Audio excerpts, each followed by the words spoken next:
жалынан бұрын өлетін шарым. Түспа тағы? Су.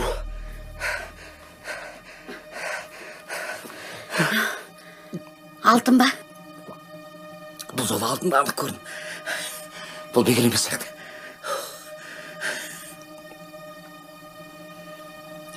Менің байлығымдан ауыл түгілі. Аудандағылар көре алмайды. Көре алмай көз тігіп жүр атырған әреттер.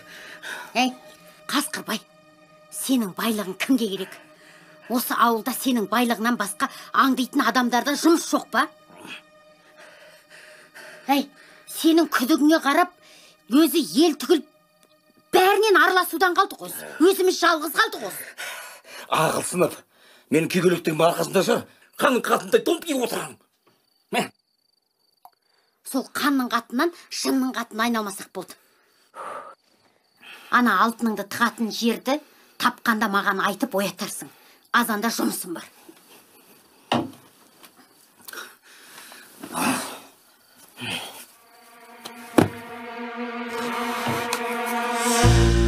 Есің ба? Нені? Неге істесе астына біреу жүр? Қасқырбай, біздің үйдің іші де сырты да құлыпталған. Мына біздің үйде бұрыш-бұрышының бәрі камера. Мына үйіңе кішкене тиіп бүкіл ауылға шулап айғайлайтын сигнализацияң бар. Есіктің алдында 2 охрана. Не болды саған? Жүрегіңе бір тыныштық болмай кетті ғой. Жатшы. Әрине белің алып таппасын. Жаныңа жұмыстер. Қасқырбай. Точно біреу жүр. Бекіске хабарлас. Түн ішінде ят емес пе? Өткендегідей мысық болса қайтем. Мен саған Бекіске хабарлас дедім ғой.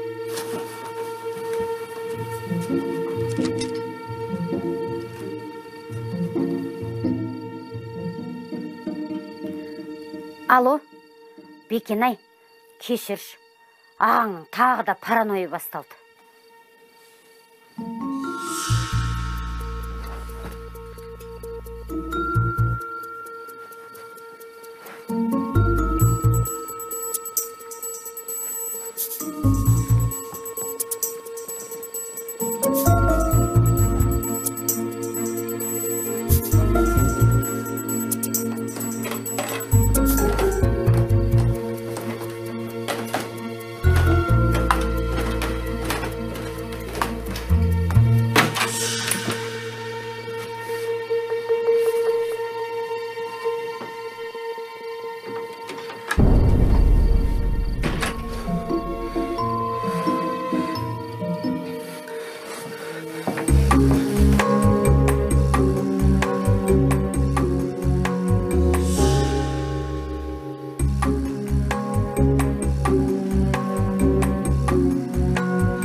Бара алмайды. Бүгін алдап ұстап жатсыздаршы. Алло, шеше не болды,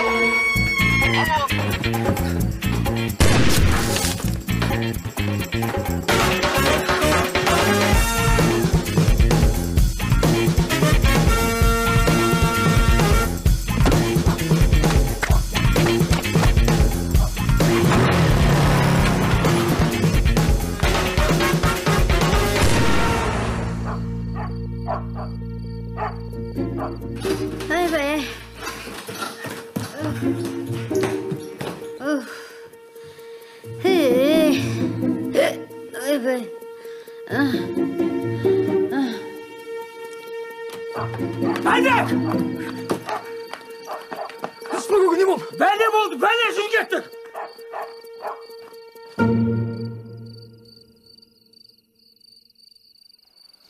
Bir емес 4-5 адам болды. Әй, біреусі маскамен түрлерін көре алмадым. Оқ, дәл менен бар ғой. Футюң деп өте шыққанда жата қалдым. Ойбай, Қазір не болды? Ерсін, жүр.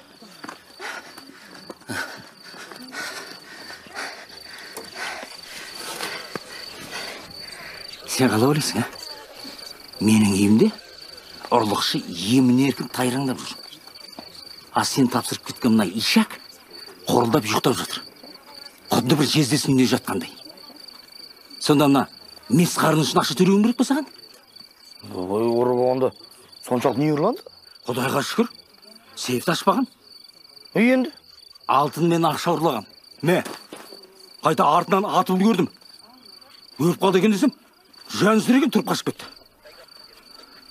Қасеке, мынау профессионалдың тірлігі емес мынау? Ол ауылда алыс емес. Маған 2-3 күн беріңіз. Мен оны тауып алдын салып келем. Бұл сенің жұмысың. Алдыма тауып алып келесің. Түсіндің ма? Көзіне көк шөбін үймелетейін. Қасқырбайдың үйіне түскен қандай екен сезінетін болсын. Қасеке, сосын маған бәрін қайтарасыңшы. Сөзіміз дейміз ғой. Баршы. Жүр. Ағайындар, концерт бітті. Адам шаршаттыңыздар ғой, үйлеріңізге қайтыңыздаршы. Кино бітті. Қастығырбай мырза, біз әлі тексеріп жүргіміз керек. Тексергіш болсаңдар. Ұрланбай тұрып нағып тексермейсіңдер? Ұрлық болғаннан кейін тексердің не қажеті бар? Құдды бір индийский полицейский сияқтысыңдар осы сендер. Қап, жүрек тұсалға. Ружьондар жорық қалдыңдар ма? Жүріңдер.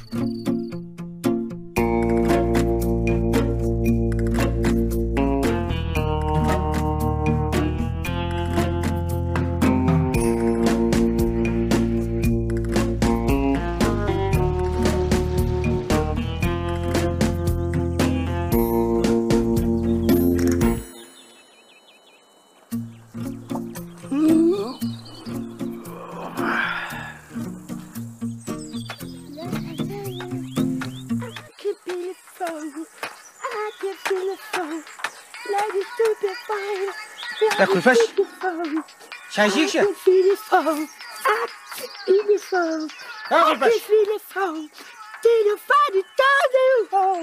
Бедна!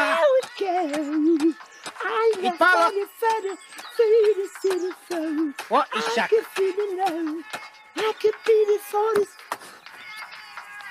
Абайласай адам жанын алдың қоя.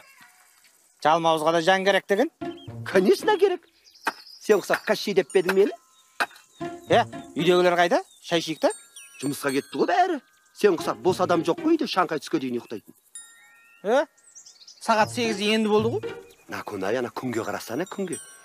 Жаздың 8 деген Шанхай түс қой уже. Ой, ятсыз. Ақылсына бермеші. Шай қойш? Қандай шай болды? Таңғы шайдан қалдың енді, әбетті күтесің. Или каталогты күт. Ол қайда? Сенің жұмысың істеп кетті. Қандай жұмыс? Өріске малды алып кетті. Қандай жұмыс дейді? Сен жата бер сөйтіп, аузыңа шыбын үймелеп ұйықта. Так что шай ішкің келе ма, барда самаурының астына от жақ. Күлпәш! Әй, не болды? О, католик, келген жақсы болды. Шай қойш? Тыныштық ба? Бірдеңе болды ма не? Жүрші.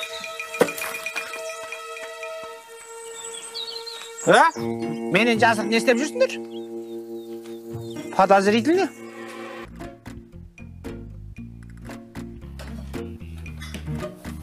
Bismillahirrahmanirrahim. Assalamu alaikum. Ағалейкум сәлем, Молдеке. Allah mastlarınızın berekesini versin. Amin. Ama sizler. Кетті. Тамақтан іш болдыңдар ма? Бардым. Кел жоғыр.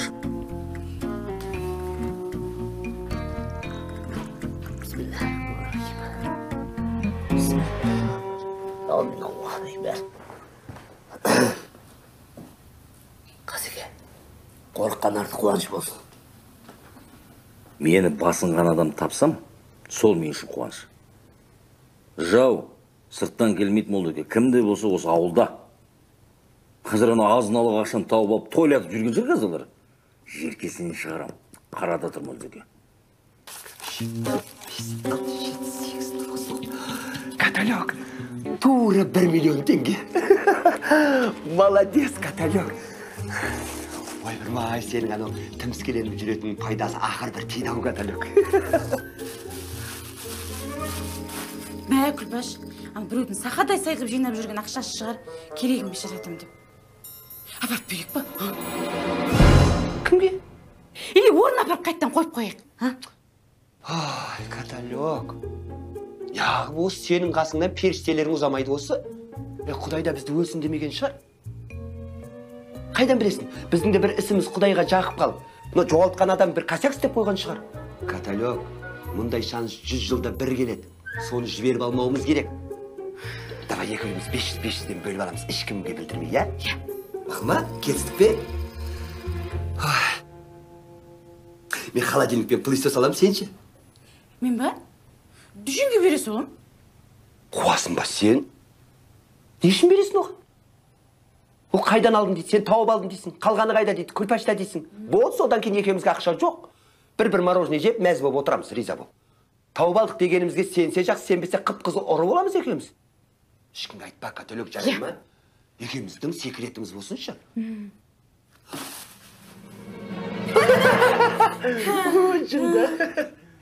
Екеуің көздерің бақырайып, не білдірейін деп жүрсіңдер? Жүда, сен бізді аңдып жүретін болғансың ба? Осы екеуің сендер менен бір нәрсе жасырып жүрсіңдер. Наконай, шын айтам, тауып алдым. Нені? Наконай, нені тауып алдың, жынды ма? Тауып алған, айтпай дедім ғой саған. Наконай, біз негізі саған айтпаймыз дегенбіз ше, я? Не ғой, Наконай, саған қыз таптық. Негізі информацияның бәрін жинап алайық, сосын айтамыз дегенбіз ғой, оған дейін айтпаймыз дегенбіз, я, каталог, айтпаймыз ба? Қой, кім ол? Не ғой, пока сюрприз. Жарайды, онда мен сендерге мешай айтып бермейін. Я, сөйт. Бірақ жөнді ұйымдастырыңдар, менен ұятпап жүрмесін. Қуасың ба сен? Бұған неменеге айтып атсың? Бұл аналарға айтады, не болса бөлсем деп бәле болады. Біздің жағдайымызды бір ойлайды дейсің ба осы? Осы үйдің алдағы 5 жылдық планында екеуміз жоқпыз. Соны ойлан, каталог. Құдай бізге көмектесіп тұр ғой. Ақшаны алдымызға кеп тұр. Я, именно біз тауып алдық оны. Я, десе мен жексен тауып алмайды. Байқұс әйелдер ай деп біздің алдымызға кеп тұр ғой соны. А сен болса өз қолыңмен бер жібермекшісің. Заберейіз, каталог. Төк болмағандай жүре берші, ештеңе болмағандай. Білдірмей. Каталог екеуміз енді бір командамыз. Келістік па? Ей, бір команда. Келістік. Қой, ақшаны бір жерге барып тұрайық оны.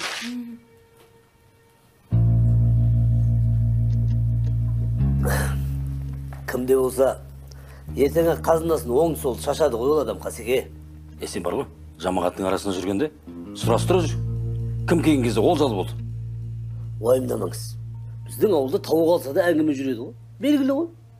Егер ұры нақ біздің ауылдан болатын болса, ертең-ақ шығады, қаймақ ұстап бетіне қалқып. Уайымдаудың қажеті жоқ. Қасеке, Құдай берекесін берер алдында өстіп сынайды. Ақшасын қойш айналайын, садаға. Менің ашуланып отқаным, төбеміз шыққан ғой. Ассалаумағалейкум. Міне мынау жүр. Жұмыстың бәрі біткенде не болды көкедек кіпті? Енді мен жұмысқа кіргелі ауылда қылмыс болмаған ғой. Бірінші естігенде сасқаннан. Полицияға звонда деппін ғой. Я, ыржаңдамашы айналайын, Сен тап, алдым алып кел. Қорадан тура бір айғырды мінгізем саған. Саспаңызшы көке. Бексейтініңіз аман болса, орын таппай қоймайды. Бірақ ана айғырыңыз өзіңізге берсін. Оны жазайтын заң бар, мемлекет бар. Мен бармын концада концов. Как раз сол мәселе бойынша бір-екі сұрағым бар сізге. Так, сұрағын кейін қоясың. Қасеке, мен жүрейін. Бар. Асық сен. Мешітке кіріп шығайын. Мешітке кіріп шыққаныңыз? Сіз мешітте отыратын адам емессіз ба? Сенің жеңгең отырғызар мені бір жерде. Ойбайлап. Қасеке, өз күтіп теңіп жүрген адамдарыңыз бар ма? Мысалға, сізге шүйреп жүрген деген сияқты. Ей, неғып жатсың жастығыңды қолданбай, ей, неғып жатсың мал жаныңды ойламбай. Не болды? Не тыңдырдың? Байынған байын. Қайсы? Любой маған ақшасы болса болды. Біреу жатыр әне. Депрессияда. Кешелі бер. Наған депрессия көп бітпейді, не? Біз іздесек таппаймыз ғой осы бір депрессияда жатайық десек. Білмеймін, әйтеуір. Кеше ақша сұрай қойып ем. Ит құсап қауып алды ғой, тоңқ етіп. Соған қарағанда ақшасы жоқ ол соны. Де? Ақша бар ода. Просто сендер сұрай алмайсыңдар да. Ой, көрсей сұрап онда. Ой, мен алам. Көр. Попытка, не пытка. Танысы ғой. Депрессияңызға көруге бола ма? Барша дейсен, мазамдамаш. Жоқ, мазаңыздамайым. Ақшаңыздасам болды. Жоқ ақша. Ана бидайдың орнын аударту керек болып тұр ғой, жексен? Аударып тастайым қазір. Күректі алып, аударып тастайым 25 гектарда не ол? Оны саған ешкім күрек алып аударды атқан жоқ. 250 мың берсең, бол депрессияң жата бер таптыңыз. Өзім ықтасықпын. Жоқ мен ақша. Ақша бар сенде. Сенде настроение болмай тұр ғой. 250 мың сұрап жатыр ма не? 250 мың сұрап жатыр. Соляркың бағасын білесің ғой? Оның тракторына бөлек солярк құясың. Асыл жанның өзіне бөлек градусный солярк құясың. Ол бәле трактормен көп шығады ғой. Сол алқаштан басқан нормальный тракторист таппадыңдар ма? Тапсаңдар нормальный тракторист. Келсіз арзанырақ, айтам емес саған сонда. Ойбай. Сөйлесем нормальный мен. Нормальный трактористсің қандай ол? Қой нормальный тракторист іздейін онда. Кішкене салиқалы оқыған, тоқыған. Костюм шалбар киген, галстук таққан бір нормальный тракторист бар шығар. Сен де қатырасың нормальный тракторист деп. Кіммен келсің, онымен келсің, өзің бітірмейді. Бір тиын жоқ. Қоспаймын қаша. 200 бер. Қалған өзім қос. Жоқ дедім ғой мен сен. Натоп ашылу. Былтыр мен өзім аудартқам осының бәрін. Бел саған аманат. Не істесең, оны істеймін. Шатағым жоқ. Қарызға бер. Қарыз. Қайтарып берем. Білем, өзен қайтаратын. Твай күйсің өшпесін. Барша дейсен, мазамдамаш кетші бән. Ертерек аудартып алмасақ, ертең қысқа қарай 350 мың болады анау. Аудартып алайық та? 100 мың берем. Қалған өзің бірдеңе. Әп, бәрекелді. Міне енді өз-өзіңе келдің кішкене. Сол 150-дің өзі біз сияқты қара халыққа жеңілдік қой. 100 дедік қой саған не? Мазақ тұрсын сен мен? Құрсайда қамар. 100 дедің ба? Бесе мен мазақ тұрсын. Болды, мен 130 екен деп тұрмын ғой. 100 болды. Бұл 100 берді, депрессияңда жата бер. 130 деп. 100. Осылармен сөйлессең бәле қаласың бар ғой, проблема қосып. Күлпаш жеңше, сәлем бердік апсыз. Бақытты бол, көп жаса. Ұлды бол, ұлтап, қыстап. Аумин. Сосын да ұлтап, сосын да қыстап, сосын екістап. Не қылыңыз, бір сәлемге 10 бала туыстасаңыз ғой маған. Қалайсыздар? Жақсы. Күлпаш жеңше жоқ қойды? Қазір кетті. Бір-бірлерін көрген жоқсыңдар ма? Жоқ. Жайша жүрсің бе? Маған да қайта сосы? Айта бергенде ақша керек болып тұрады жеңше. Ана мақсат скорыймен больницаға түсіп, апай-топай операция жасаймыз дейді. Енді сол артынан ақша алып баруым керек болып тұр срочно. Соған 5-6 адамнан сұрадым. Ешкімде ақша жоқ. Қанша керек сонда? 100 мың. Күлпаш жеңшеден сұрап көрейінші деген. Ой, не істейсің Күлпашты? Мен ақ берем. Сіз ба? Жоқ. Шын мен ба? Мә, қазір. Ұстайтыр. Қора бер. Мақ. Жаным. Ауылдың жігіттерін бәрімен сөйлесші. Бәрі мал. Бидай, жүгері. Айтатын да. Ереке. Ұрылар бұл ауылдан емес, сияқты.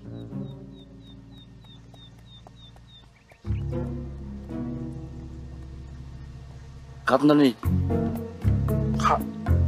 Қатындар десе? Бір топас. Қазір бізге дамын мамын. Туннелдегі жар. Сол Сонда қатындар. магазинге звондаймын да заказ берем. Өздері әкеп тастай ма үйге? Оп, оңай болып қапты ғой тек. Ау? Ой, жоғай, кредит қалмайм. Құдайға шүкір ақша бар, наличка. Ең бар банкта ұнады қал.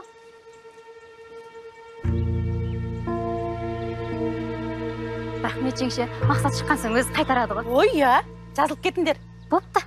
Рахмет, кеттім мен онда. Сәлем берді жеңше, қалайсың? Бақытты бол. Не алып жүрмін? Мақсат ауырып қапты. Операцияға түсіп қапты. Не болып қапты оған? Соқыр ішек. Ой, байқұс қайным ау. Онсыз да өз шала туып еді, тағы бір шегірап тастады десеші. Недоношный. Соған ақша сұрап кетті. 100 000 теңге бер жібердім. Ай, каталог. Неменеге бердің енді оған 100 000 теңге? Қолыңа ақша түссе материал ұқсап тарата бересің. Қойғыш, Гүлсімге айттым, ешкімге айтпа дедім. Өзімнің жинап жүрген ақшам деп өтірік айта салдым. Дұрыс қой енді, біреу өмір мен өлімнің арасында арпалысып жатқан кезде қарап отырамыз ба? Қойшы, каталог, қандай өлім мен өмір? Соқыршектен өлген біреуді көрдің ба? Әшейін соқыршек қой ол. 5 минутта алып тастайды болды. Той, каталог, сен де бір аузыңа аңқи. Қойғыш, өзімнің ақшам ғой. Қорқпа, сенікі орында тұр. Білемін өзің ақшаң екен. Сенің ақшаң болса да ішім ақшып жатыр мен. Мәссә. Алдымыздан шықты ой дейме? Енді осылардан күндіз түні көз жазба. Аяғына дейін көз жеткізейік.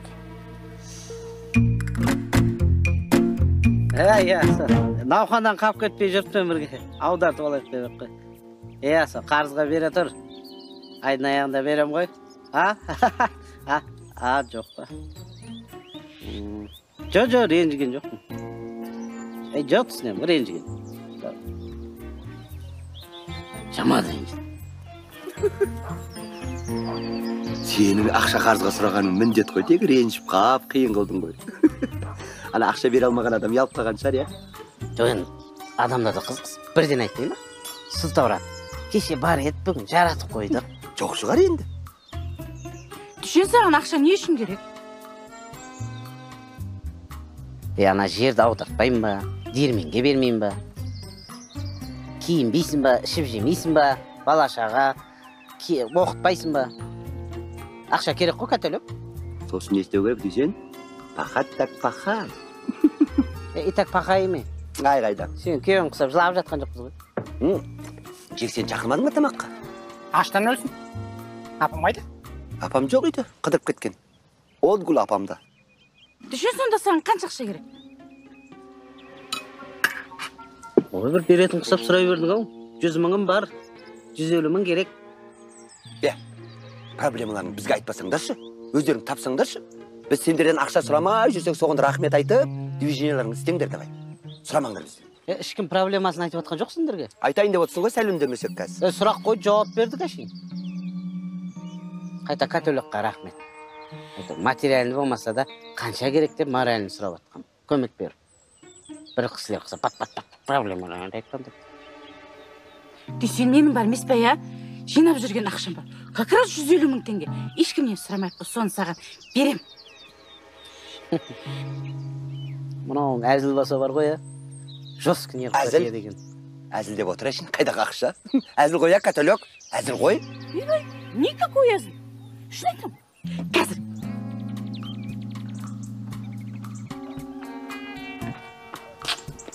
Шын айтып адыр ма, е? Каталог жинаса жинаған шығар. Бұл жейізін өзінің ақшасын ешқашан құртпайды ғой.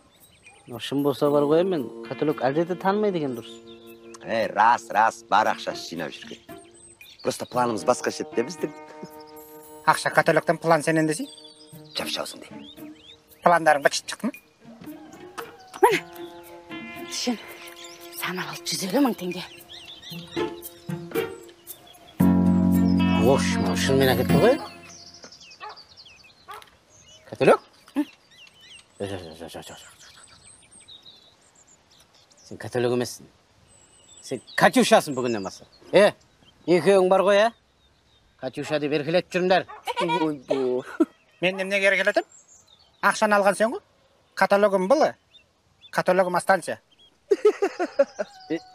Көп сөйлемей кет, тіліксі үйренсей шамал ана жерді аудартсақ. Кімге аудартатын бұл? Асылжанға. Қылынбаған дейсен. Жылтырдап пысың сынғаннан қорқу керек. Сым сенімен болсын. Қазыға асып қойсаңшы. Бірінші көз жеткізейік та. Оңтүстікте мен олар андыға жігіттер сап қойдым негіз. Егер рас болса бар ғой Қасеке, алдыңызға детектив алып келемін. Қасеке, мен де үйлеріне барып әңгімеге тартып байқайын да. Екеуміздің ағайын екеуміз ол жақсы біледі, кәзіп. Өлсе білдірмес. Дұрыс. Бекерге өліп туасыздар. Олеге. Мен өзім бәрін қадағалаймын. Болса мен жүре берейін. Тездетіп жеткізіңдер. Қасеке, мен сіздің мынауыңызға да сенбеймін. Что-то мутный. Асылжан! Дәп.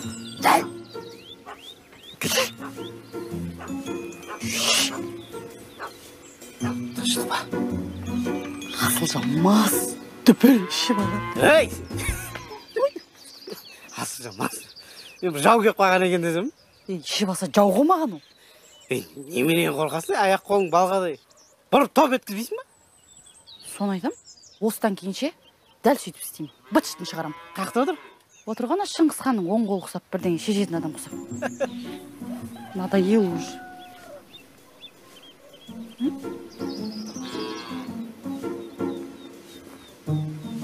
Ой, Қонтайшының ұрпағы. Ассалаумалейкум, Қасеке. Десеге? Ей, жаным, кел. Нақұнай? Тұр соқсын үстінен түстік өдей ме? Бір пауза ұстайдырыңыз, келіп көп тұр. Сөйлесе аламыз ба? Сөйлесем бұл десеге не болды? Отсында ше, асықсындар ма? Әңгімелесейік. Нақұнай отсы? Бола береді үшір маған. Қоя беріңіз, отқанда бәрі біз ауыз істейтін іштен керек қой. Қойыршы. Қазір дайынласам ғой мен. Шесте көр. Малика! Асыге, рахмет, қойыршы. Тас та кеп бермейді о Маликаның қазір бәрі. Соғысқа дайындалып жүр. Тілікпен кеп тұрқ дедім ғой. Жер жырту керек болып тұр. Жырту керек? Ей, любой жыртам ғой мен. 71-ден бастап 62-ге дейін пұтырлап тұрып жыртам ғой. Болды, білеміз ғой. Не керек? Любойын емес, жер жырту керек, жер. Жыртылып тұр деп есептей берсей жерім. Болды, осы керек. Пұлын айтсаңшы енді осы.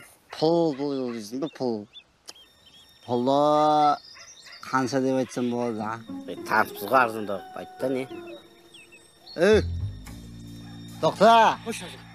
Бері кел, тоқта. Кірмейсің үйге. Кіру арман саған, шыны ба, ей. Бері кел деме, тоқта. Аяғы жейтін күнің туды. Бері кел.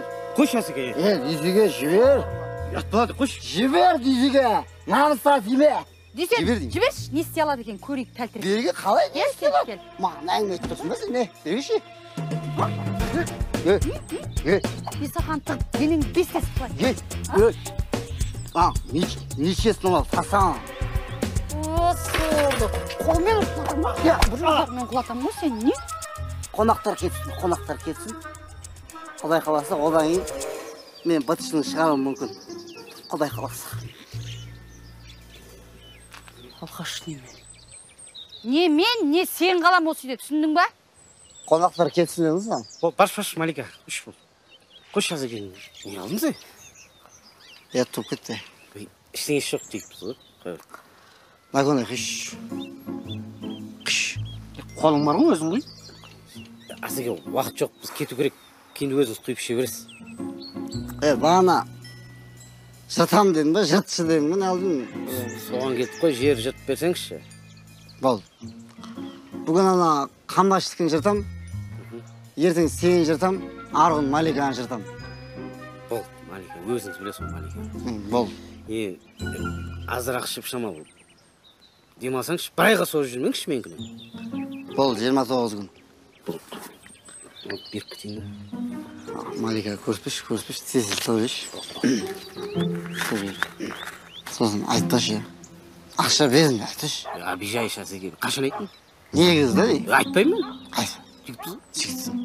Демал Асыге. Болды, жасы ренжімейсіңдер е. Давай. Кім, Малика? Күйеуіңе ақша тістіп кеттім 200 мың теңге. Қарайсың ғой, бәрін жарап, не ақ қоймасын деп адым ғой енді. Мына жерінде оң қалтасында тұр. Асыл. Кеттік. Я. Болды ғой ондай оңай екен ғой тіптінде. Аха. Тоқтай тұрыш түсінбедім. Сонда холодильник пен пылесос асам үтіктегін ба? О, жақсы ғой бұл. Кәдімгі бұрш шығарып, су шашатын үтік ба? Болды. Әйелім бер жібер. Болды, ертең ақшасын сал жіберем. Жақсы. Ой, дұрыс болды ғой мынау. Так, қайда не ақша жіберейін досты сен? Әлі төркініңе тасың тоқтатпадың ба сен? Кетір. Қайдағы төркінінде мен танитын адам қалған жоқ қойшы. Осы сенің үйіңе холодильник алып жатырмын. Кредитке? Көз шығып дейік. Так, Яна тексен жоқ қой. Телефонны өшіп жатыр. Кешкі асқа келген жоқ. Қақта жүр ол? Ой, жүргенді осы ауылда. Қайда кетіп дейсің? О, сен де бір іздейін демейсің, я? Күйеуім ғой деп. Кешке осы өрісте мал кешіп қалса, іздеп шығасыңдар ғой шырылдап. Дұрыс қой, ол мал ғой. Малдың миы жоқ. Миы болмағаннан кейін үй таппай қалады, іздейміз. Ағаңда миы бар шығар, хотя үй тауып келеді. Қайдық дүниеңде ары барса, немеге өтшеде ағаңды уайымдап қалдың тек. Жау жарасында деген осы екен ғой, я. Жақсы, рахмет. Сенің арқаңда настроением көтеріп қалды. Қалайсыңдар, е? О, Жанат, қалай жағдай? Жақсы. Не болған көзіңе? Түнімен жылағансың ба? Үсіп кетіпті ғой. Ой, қайдағы. Жаңа Айжамалдың үйінен шыққан ғой. Сол жыласа, сонымен қосылып жылап отыра беріппін ғой. Оған не бұл тыныштық ба Айжамалға? Масқара. Кредитінің сұрылып өтіп, банк үйін ап қоймақшы, байқұс. Екі үйі жоқ. Ана 5 баламен далада қалдым деп зар еңіреп отыр. Ой, Банкке қанша қарыз? 300 мың теңге. Үйбай! 300 мың теңгеге бола үйін ап қоймақшы ма? Ай, енді договор солай болғанда. Қазір келем деп кеткен ғой. 1 сағаттан асып кетті ау. Құрсын, жақсы онда, жақсы. Жақсы мақыл, я. Жолғарымыз. Ой. Неме, маған өліп тұрсың сен? Жоқ ақша менде. Кетші бар. Көрдің ғой жаңа холодильник пен пылесос аламыз деп заказ беріп қойдым ғой. Жынды ма осы жоқ? Ай, құдай-ай. Бапты 100 мың теңге берем, болды. Я! Үйіне барып, жағдайын біліп қайтайықшы. Я біле салайықшы жүргін. Бұларда қызығай. 5 бала шағаға қарап, үйді қалдырасса қайтеді. Кедейленіп қалмайды, о банк. Аяжан, ап кетшіна баланы. Тамағын бер. Айжамал, уайымдама. Құдай ақырын берсін енді. Үй қалады, бала шағаңның несібесіне қалады. Оларды ақымақ емес шығар, 5 бала шағымен шұбыртып қуып жіберетін үйден.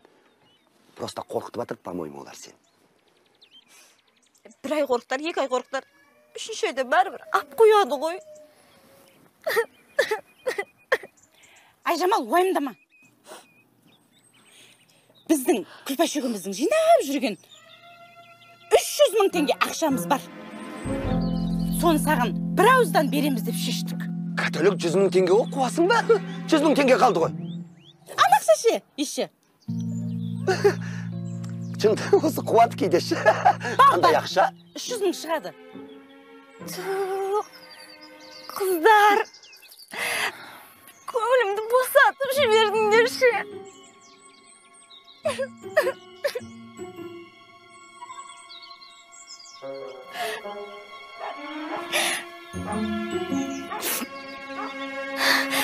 Алла разы болсын, Күлпәш, каталог. Рахмет, көп рахмет айтам. Осы 300 мың бәрін шешейін деп тұр ғой, Күлпәш. Иә, біраз нәрсені шешеді. Қалай қуанып тұрған білмейсіңдер ғой сендер. Мен ағайындарым есі көмектескен жоқ қой, бауырларым. Тач қолымды. Қолымды тачтым саған. Тұр ғой мені ек қол. Не ендіреп тұрған? Телефон ғой. Бар болғандар қандай жақсы, Күлпәш. Мә енді бірдеңе қып шеш проблемаңды. Жаным, рахмет саған, Күлпәш. Бүкіл ауылға 2 күннен бері ақша таратып жүр. Точно осылар. Күмән жоқ. Қызеге, Не істейік? істегенде полицияларға тапсырақ, ары қарай өздері шешіп алар.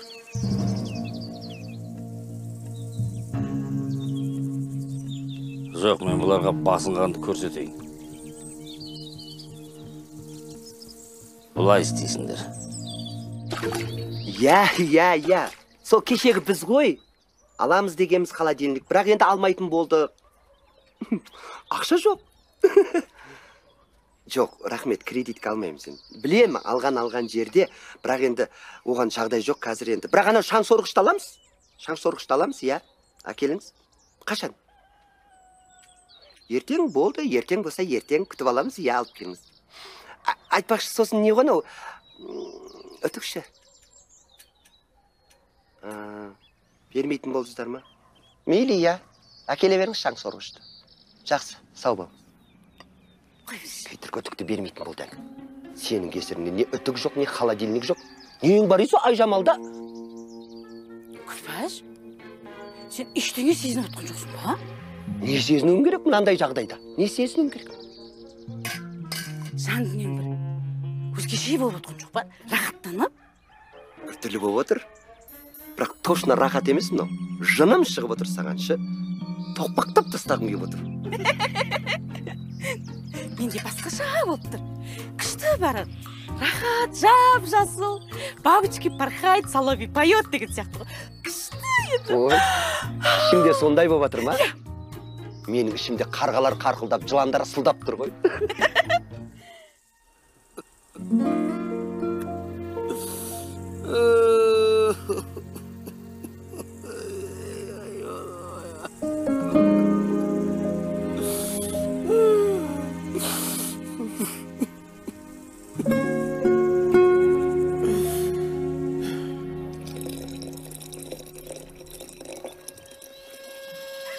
Күлпаш. Ай, Күлпаш. Ha? Ay Роза, кел. Ой, пысық ой, жатпайсың, Қалай, жақсысың ба, амансың ба? Жағдайың қалай, Күлпаш, сол жағдай сәл нашарлау болып тұр ғой. Қарыздарың көбейіп кетіпті. Соны қар жинап жүрем. Бізді қаншадай? Қазір айтам. Наконай бар, каталог бар, өзің бар. Бәрін қосқанда 100 мың. 100 мың теңге?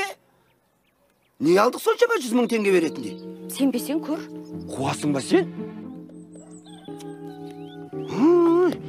Сонда да товарларың шілей қымбат сендердің ше? Қосасың қатты сен, Роза. Сендерге білінбейді, ала бересіңдер, соңында өзім құйрықпен отырам. Бұрын басқа жермен отырып жүрген адам құсып. Бапта береміз. Иттің маған шошқадан аяйын ба? Күлпаш, майдаламай түгел берсең болар еді. Мә.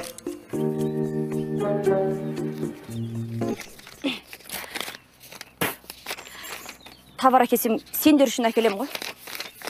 Жақсы, басқа да қарыздарым бар еді, жинайын. Рахмет, Күлпаш. Иә, жақсы бопты. Сонда да товарыңа көп қоса бермеші сен. Спекулянтка. Келмеймін деген несі? Қазір кел әбетке. Сізге срочный әңгіме бар. Жексем мен звондай берем қайта-қайта. Телефонды өшіріп тастасаң ғана қасында гайдокке звондай. Білем ғой сен қасында қандай алқашта жүрдің. Давай тезге. Осылар шынды өз үйінен, өз безім. Келем дей ма? Қақа барады кеме келер ғой. Наконай. Не? Үйде апа жоқ. Сексен қазір келмейді. Құршашылықпен отырамыз ба? Бір магазинге барып напиткап кел. Сыртында ана пиво деген жазу бар намаса болмақ ма? Екеу алдырсақ. Біреуін не қылақты? Шигол. Аған көзін жинай алмақшым ба? Шигол деме? Мен де біреулер көке дейді. Көке. Өз бірақ бутылықты жетеді.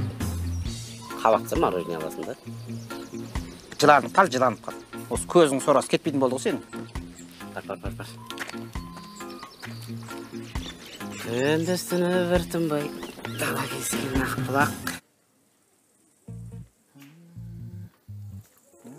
Нұреке, ассалаумағалейкум. Отырыңыз, жеткізіп тастайын. Ешін? Мен үймен етір ғой.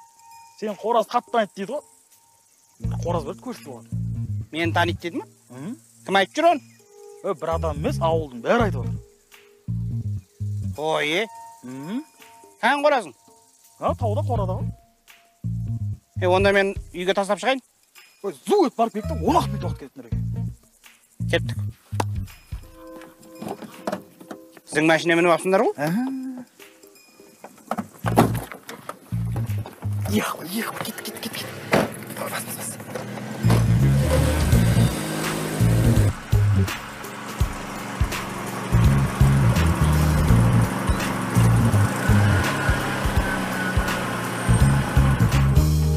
Қайда қораз? Не істеп жатсың не? Не істеп жатсың не? Қазекесіз ба? Не істеп жатыр мыналар? Қасқырбайды басынғандардың бәрін итше қыңсылатып, байлап өлтірем. Ашыңды айтады. Ұрлыққа кім кімсіңдір, а? Қандай ұрлық? Қасыген неменеге әңгімелесіп тұрсың ба мен сіз? Бұл тауға апара итке құсқа жем қылайды да бұны. Бұндайларда ит құсқа жем қылғанның алдында есекше жұмыс ету керек. Қарашыңды айт. Ұрлыққа кім кімсіңдір? Дейсен. Жексен? Жексен ба? Бейсен. Жексен ба, бейсен ба? Шыныңды ше мағарай. Жындылы мұнау. Қайда деп тұрған? Қасеге мені жіберіңіз, мен барып біліп келейін. Есен бізбен. Ойып жүрмесен бізбен, а? Айтсай сізде. Мұрауың түк білмейді ғой? Бірақ сен үшін Дүйсен мен Жексен шынын айтады. Барып қамап тастаңдар бар. Түсе алды ма, не қарайсың? Қайыра бермешейін. Сосын Дүйсенді әкеңдер маған,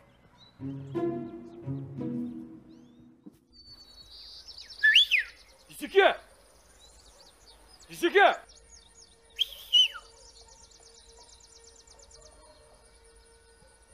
Ассалаумағалейкум. Алейкум ассалам. Болды ол. Дүйсен деген сіз ба? Иә. Нәкөнайдың ағасы? Иә. Сендер Қасқырбайдың өкілдерімісіңдер ме? Иә, кел. Нәкөнай қорада. Срочно баруымыз керек. Қорадасыз, мен оны магазинге жібердім. Ой, жүрсеңші барған екен, көресіз ғой. Қазір үйге көріп шайын онда. Жүрсе жүрден екен, саған жалынамыз ба? Не болды сіздердің бұқақса? Телефонымды ап шығам қазір? Кергеме шықмай телефон, барасында қайдасың, жүр. Жібер қолым. Жүр. Ұстама. Жүр сендер ешкім мал емес, өзім отырам, жүр. Жүр, өзім отырам, жүр. Жүр. Жұлқымандар ек. Жүр енді. Болды, отырам. Болды, жіберіңдер, отырам. Отырам. Өзімді Қасекеңе жолғамай жүрім.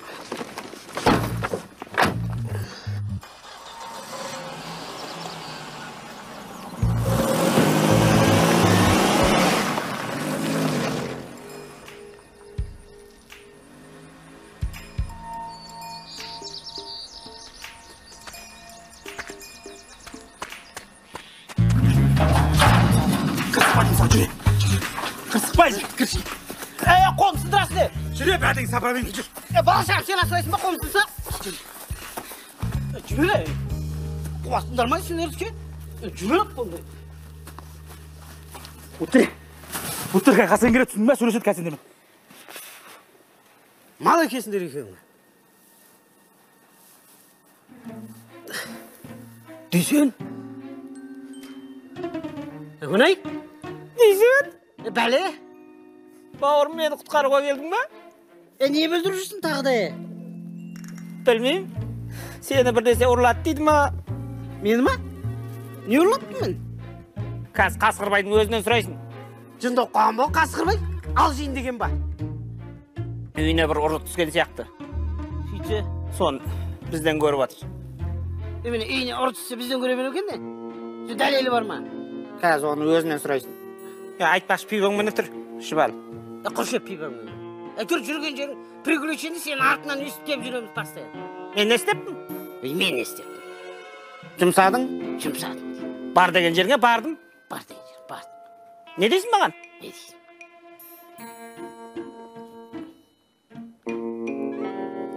Кәм пиві? Жоқ, сіз түсінбедіңіз. Мүлде алмаймыз пылесос.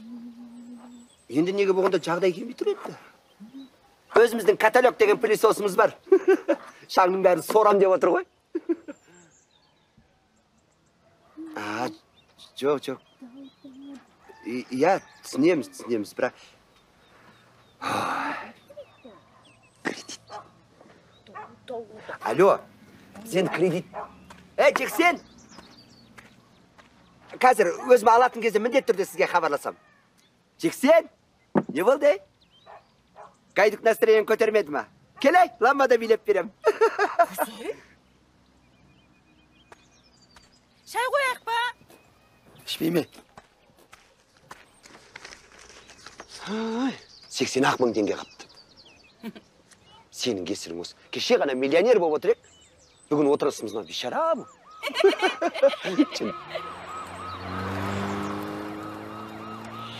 Тыныштық ба?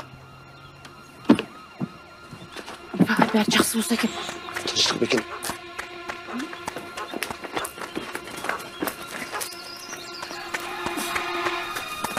Балам бәрі жақсы болады. Уайымдама. Тыныштық ба сен? Мамаша, заттарын алып шығыңыз, қала алып кетеміз. Иә, киімдері қазір. Қазір.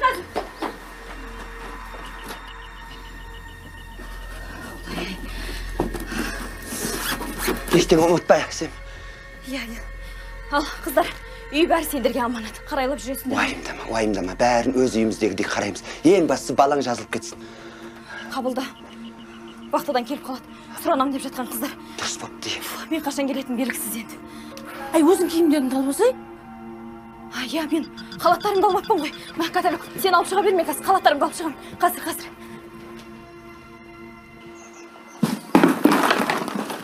Абайласаш, өлесің ба қайтесің ей? Күйдір. Ана мусор пакеттің бәрін қосып салып жіберме тағы. Ал, қыздар. Әуелі алла. Одан кейін өздеріңе барлығын тапсырдым. Тоқтай тұр. Сен, алып ал. Керек болады. Алып ал. Рахмет, қыздар. Жазылып аттай боп шауып келіңдер. Амин.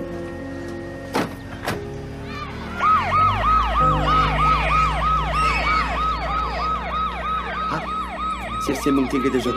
Бітті ақша. Менде 20 мың теңге бар ғой. Каталог, давай соншы, өзіміз кафеге бар. Аддышы өзімізге жаратайық, сол 50 мың. Давай. Ассалаумағалейкум, қазеге. Уағалейкумассалам. Тыныштық па, не отыр? Не қылшы, түк білмегенде. Түк білмегенде көзін бақырып отқан қашы. Сен ана түк білмексіздігіңді ғой, әйеліңе барбайды. Білдің бе? Сен менің мінезімді білесің. Сен адамда мен ана күнәліске етерім білемесеш. Мақыл ма? Менің үйіме неге ұрлыққа кіресіңдер? Неге менің үйім, а? Басыңғылар кеп тұр ма не? Қандай ұрлық, көке? Мен өмірімде біреудің ала жібінаттап көрмегім. Қайшы мына қарай? Жезеге, жалпы үйіңде қанша ақша бар? Үйде башы ақша жоқ. Олар үйінде ұстамайды ақша. Банкте сақтайды. Біз банкте сақтамаймыз. Біз есімізде сақтаймыз. Есте сақтайтын ақша жоқ қазір. Ақшаларың болмаса, бүкіл көшілерді қарық. Қайдан ақша таратып жатсыңдар, а? Кім ақша таратқан? Ұрлаған ақшаны орнына қоясың. Содан кейін мен сенімен үлкен адамдар сияқты сөйлесем. Ана ауылдағыны жалаң аяқтарға өзімді басындырмаймын. Сұмды ой. Қасеге, сауыр. Ойбай, Қасеге.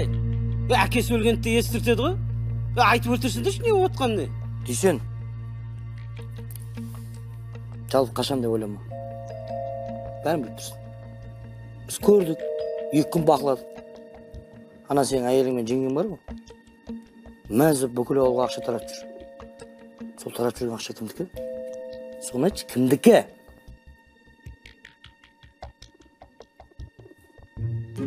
Тоқтатыңдар. Мен толық біліп түсініп тұрған жоқ, негіз не отқан ше. Бірақ бір-екі адамға қоятын сұрағым бар. Мен босатыңдар, сұрап шешіп келем мен бұны. Нені шешесің, айтшы, нені шешесің? Қасқырбайдың үйіне ұрлыққа түстің ба? Қолыңмен істедің, мойныңмен көтересің. Көтермей көр. Қасеге. Міне Қасеге. Сабыр, Қасеге. Қасеге, сабыр. Қасеге, өзім сөйлесем ғой. Бірінші ақшаны алып алды. Білесіз ғой, бұл бір үстімеге. қасында бар ұстап алайық. Сен сонда қазір жібере салмақсың ба? Иә. Олар полицияға арыз жасады ғой. Жазбайды деймін. Інісі бізді қолдау. Қалай жазады ол?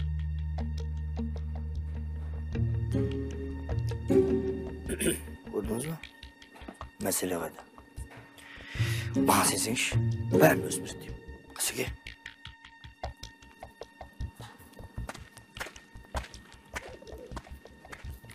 Жалпы, дүйсеге, сұрақ бір күн сізге.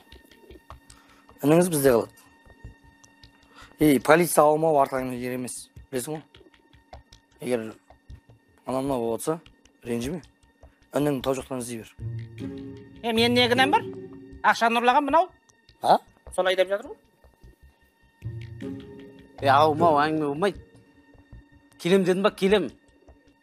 Еркекше? Еркекше. Кес. Шешінелер. Дүйсен. Ақшаны уақытылы қайтармасам басқаша сөйлесеміз.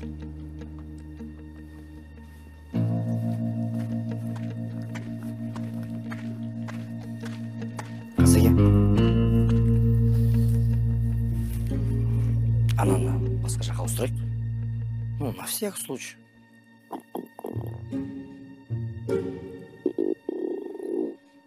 Бір жапырақ нан бар ма? Айран, тайран.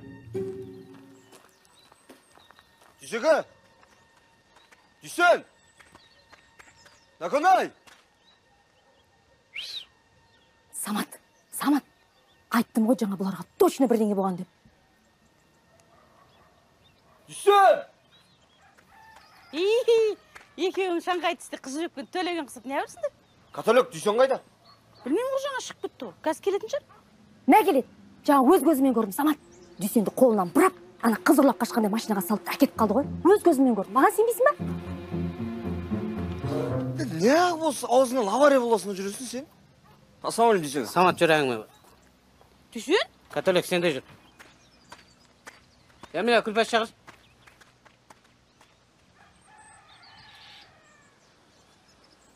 Католик, маған берген ақшаны қайдан алдың? Жинағам ғой. Жинағам? Тағы бір өтсі. Маған берген ақшаны қайдан алдың? Дүйсеге тұншыспа, не болады? Яна Қасқырбайдың үйіне ұры түскенін естігесің ба? Иә. Соны бізден көріп отыр. Қуамал, неғып сенен көреді? Мен қайдан білейін неғып екен? Нәкөн айдана таудағы қорасына байлап қойған, ақшаны тауып келді отыр. Қасында нөкерлері бар ма? Иә. Сендер қандай ақша тарап жүрсіңдер? Мен оны тауып алғам.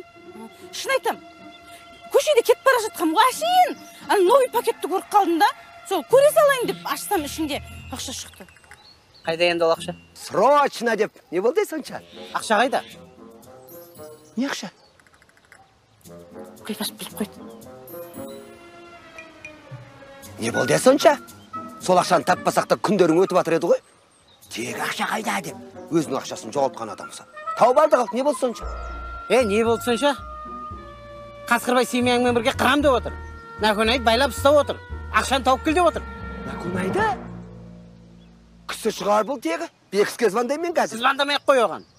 Мен бірінші ақшаны тауып беруім керек. Сосын өзі басқаша сөйлесем мен омен. Қайда ақша?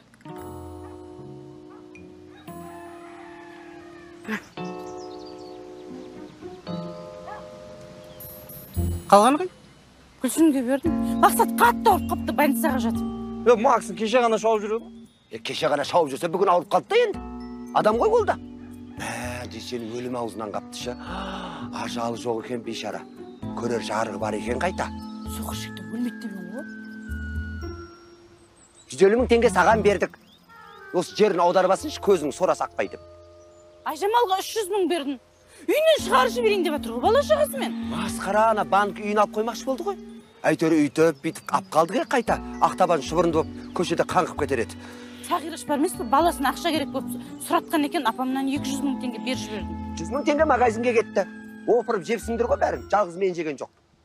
20 мың теңге жексеннің настроениесін көтердік үйтіп бүйтіп. Айтпақшы, 80 мың теңге әсемге бердік. Баласын скорый алып кетті ғой. Енді көрші отырып көмектеспесек ят қой енді. Көмектестік енді, кішкене болса да. Енді қалған сол 50.000 теңге. Риза бол енді. Жоқ, мен ризамын. Құдай сауаптан жазсын істеріңе. Рахмет. Бірақ Қасқырбайға мына сказкілерін қайтып айтшы сендірім. Десен 90-шы жыл емес қой қазір. Сонша адамды заложникқа ұстап отыратындай. Қандай дәу ол? Ой, осы әңгімені айтшы бар Қасқырбайға. Айтам, қорқақ деп тұрсың ба? Қасқырбай болса өзіне Қасқырбай. Волк десе? А? Волк қайнаға десе? Ой, қойш қателік, отырайын енді сызылып. Жүзеге уайымдамаңыз, шешіледі. Кеттік. Қаға? Үй жоға? Самат, 100 граммен шешілетін болса бар ғой, осы уақытта мас болып ататын мен.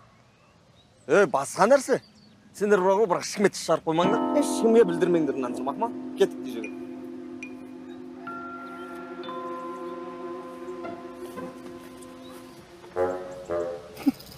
Кафеде жоқ енді екеуміз. Құрсын магазиннен барып 2 мороженое қарызға жаздырып алып кеш. Ішімізді мұздатып алайық.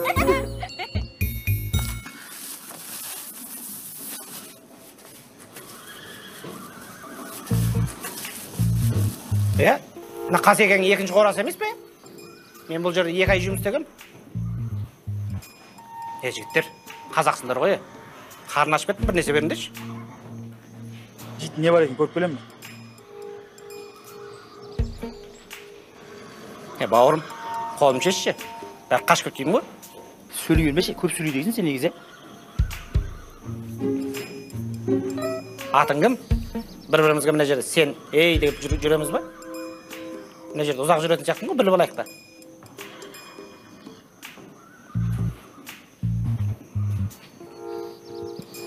Құралай. Ау?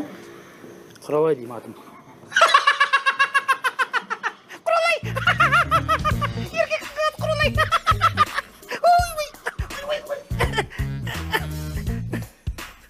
Ана қолың шеше берші, бір нәрсе жебасын Құралай.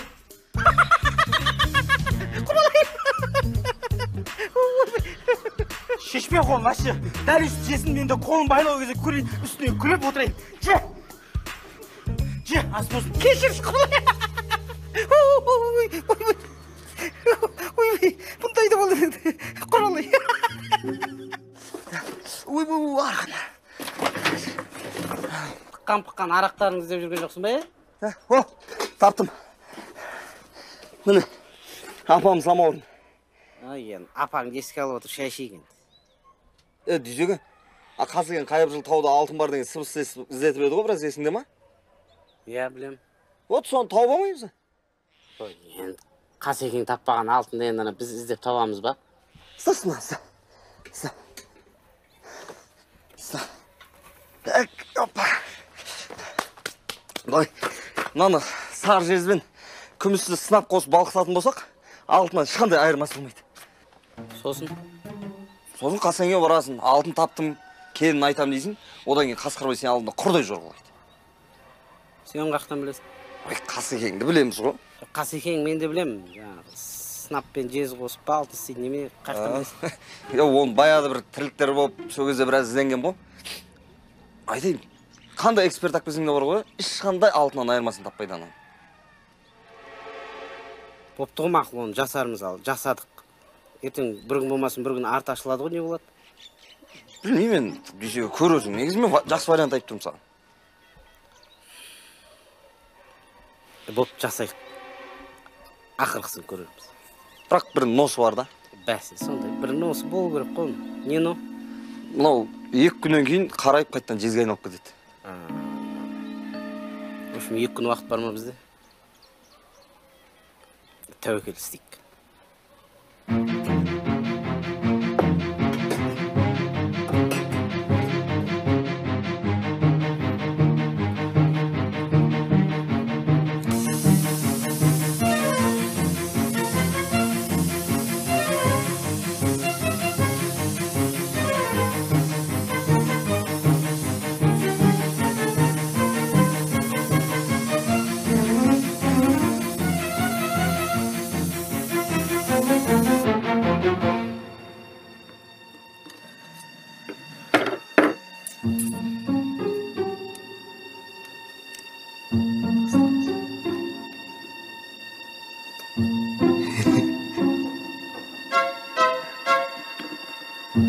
Четко.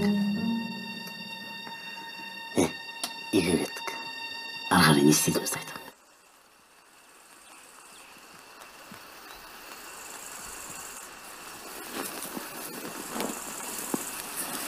Мен ауыл жаққа барып келем.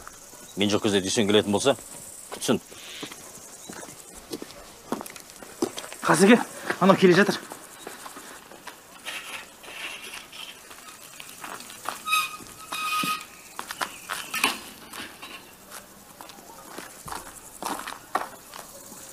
Не болды Дүйсен? Қазеке, мен ұрлаған жоқ ақшаңызды. Бірақ біз жараттық.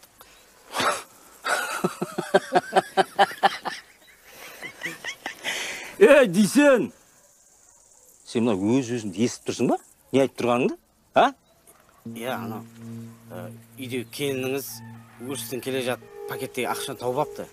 Сосын ешкімге айтпай Күлпаш екеуі жаратқанда ана ауылдағы кісілерге көмектесіп таратқанда мақсатқа 100 000 бір тиын біз жаратпадық. Дүйсен. Мен саған не дедім, а? Не менің 5 миллионды орнына қоясың?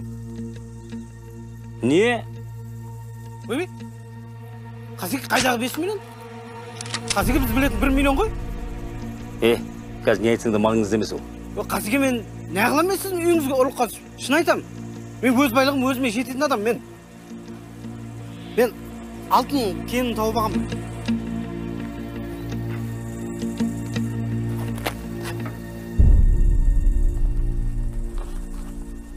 3 күн болды тауып ағамызда. Балдар қазір тағы да қазып жатыр. Мен сізге көрсете аламын сол жерде. Дүйсен, егер мына айтқаның бәрі рас болатын болса, мен бәрін ұмыттым. Қазеке, бұл тауда алтынның бар екенін сізден жақсы білетін ешкім жоқ. Бұл әл басы. Оны Құдай біледі астында қанша тонна жатқанын. Шын. Нәкөн айтып жіберіңізші. Нәкөн осында қалады. Мен алтын тексертуім керек. Кенді көруім керек. Нәкөн ой туралы қам жеме. Оның жағдайы 5 болады. Сен Нәкөн ойды менің бөлмеме апарасың да жақсылап тұрып жайғастырасың, мақұл ма? Барыңдар.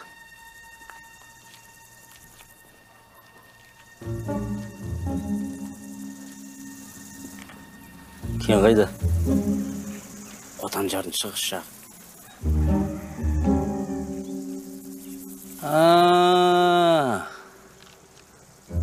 Өзімді сол жерде деп ойлап едім. 10 жыл қазба жүргіздім сол жерде. Енді ол кезде піспеген шығар. Мүмкін. Тағы кім біледі? Ешкім білмейді. Мен ақ білем. Самат ақ біледі. Мико ақ біледі. Үшеуміз ақ білеміз. Қазір сол жақта қазып жатыр олар.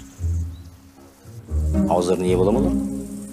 Енді біз простой адамдармыз ғой. Қойшы осындайлар. Простой. Не керек конкретно айтшы маған? Енді шындап келгенде бұл алтын ауылға ортақ қой. Ауылдың қазынасы ғой бұл. Көрген түсте ұмытып кетерек. Үшеумізге бір жерден берсеңіз. Сізде жерге қой ауылдың жарты сізге. Қай жерге көзің түсіп жүр сенің, а? Саматтың аузын жаңадан соғылып атқан мойкамен жабыңыз. Миконың аузын магазинмен жабыңыз. Мен аузымда анау Дидардың үйінің жанындағы времянка бар ғой. Сомен жабыңыз. Болды ғой, ешкімнің алтында шаруасы болмайды. Кестік.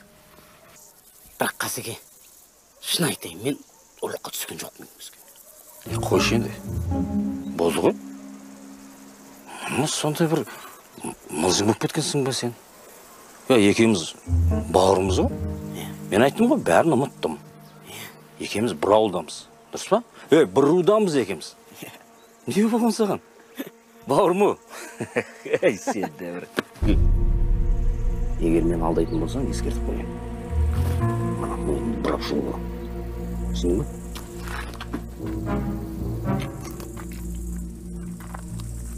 Атла келе!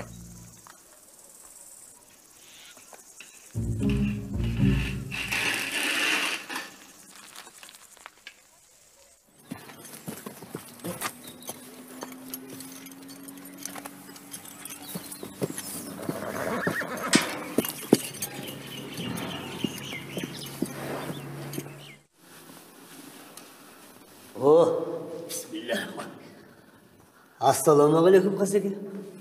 Қош келдің мешітке.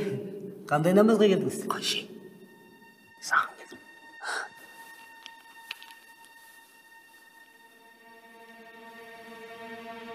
Міне. Астағфиралла. Оны алдым ба? Осыны алдым ба, алдым емес пе білу керек. Қасеке, бүллахи. Мен баяғы өмірмен қоштасқан. Сен білесің ба? Мына таза алдым болса, Меккеде имам болып отырасың. Өмір бақи істеген алтын тапсақ. Құдай біздің ұшықты қаншама тона жатқан. Ойланшы. Қасеке, сыртқа шығып сөйлесейікші. Міне ақылға келдіңіз.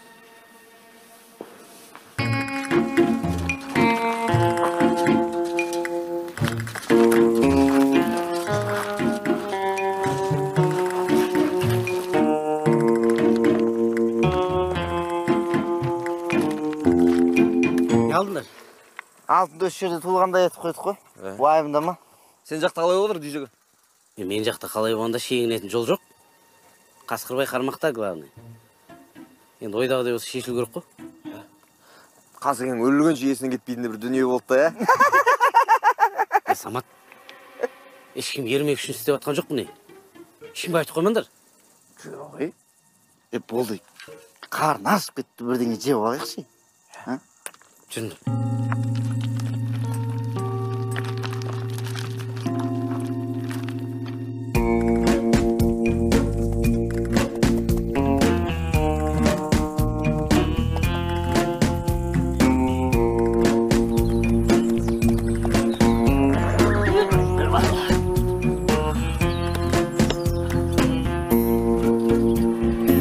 Келдік. Осы ма? Осы.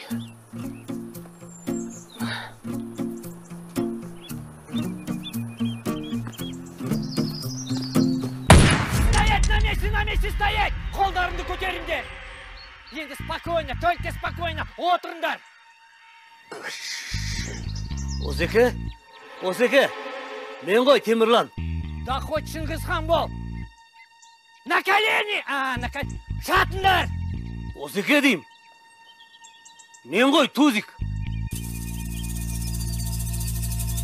Тузик?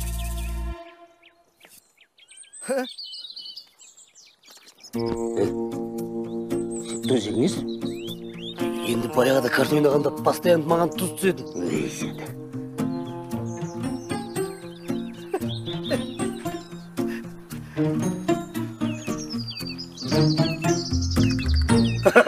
Живучий собака. Тұрсын ба, Тузик? Теремін. Қорқып бердің ғой адамды. Жан алдың ғой адамның. Ничего себе. Тузигің қазір білде бір молда. Да ты чё? Святой собака болып кеттің ба? Қойшы. Ладно, мынауың кім? Бұл Қасеке. Осеке, сізге бір тексертіп алатын зат бар. Қолымды құралаған қалдырмаймыз. Сен білесің ғой, менде екі алақан бар ғой. Тошасын айтатын болсам, мына екі алақаныңды өмір бақи шапалақтап жүресің. Көрсетіңдер. Не зат? Мінекейіз. Обоссали, что ли? Че, прикол ұстап отырсыңдар ма маған? Осеке қайдағын айтпашы, бірінші ашып көрсең.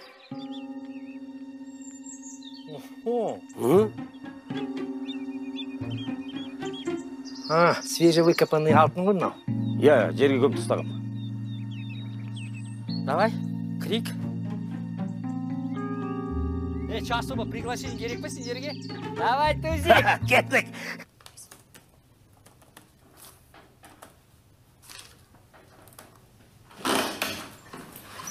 Сәлеметсіңдер.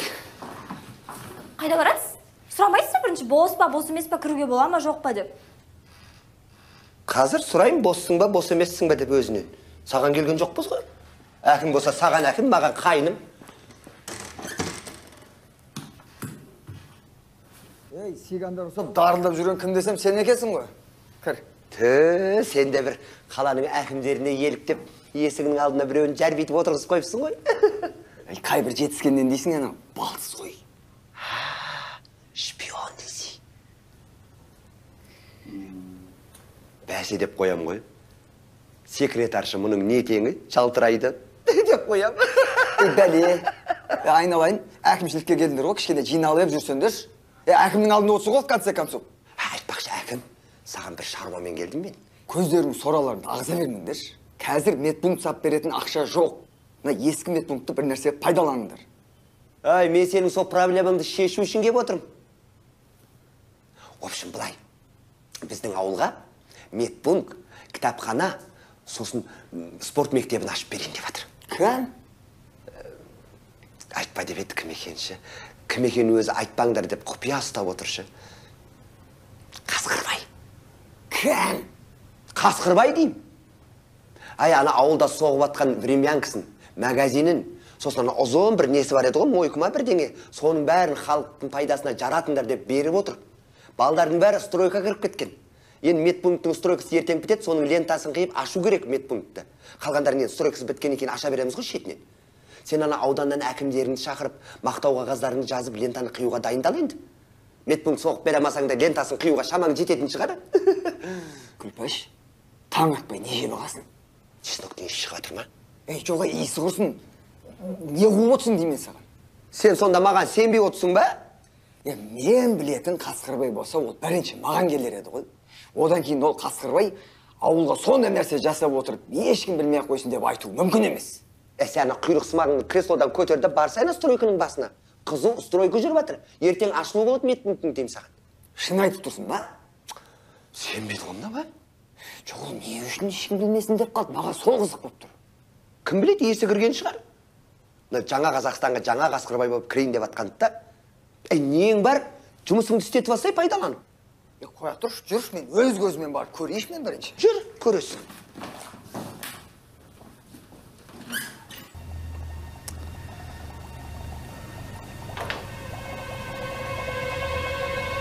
Алтынға ұқсайды екен. Бірақ... Не бірақ? Или это высочайшая проба подделка, или действительно алтын.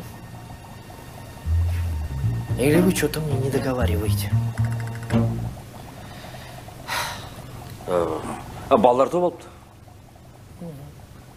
Қай жерден? Соны табу керек енді. Осеге, тапсаң өзіңізге айтамыз ғой. Әрине айтасыңдар. Или еще ешек сияқты базарға апарасыңдар ма? Да любой сендер сапляқ балалар лақтырып кетеді.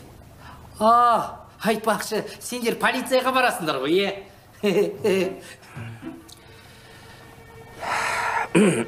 Онда былай. Жарайды.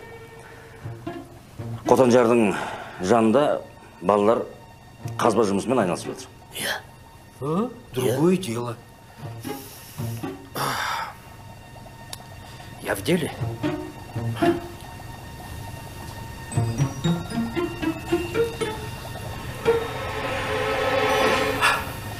Молодцы, правильно. Без меня никак. Так, надо қалдыру керек. Спокойно, бәрі дұрыс болады. Лабораторияға анализға тапсыру керек. Экспертиза жасау керек. Ой-вай, қанша жұмыс жасау керек, білесіңдер ғой. И тем более, бұны сату үшін клиент табу керек. Ондай клиент менде бар. Келсік. Компаньоны. Машалла. Машалла.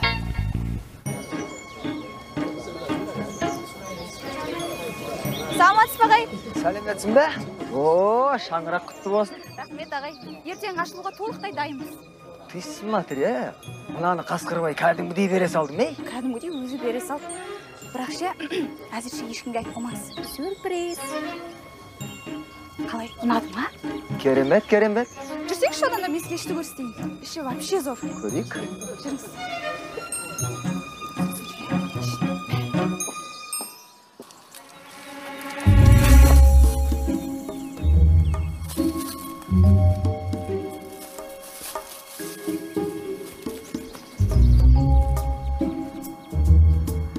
Не өле?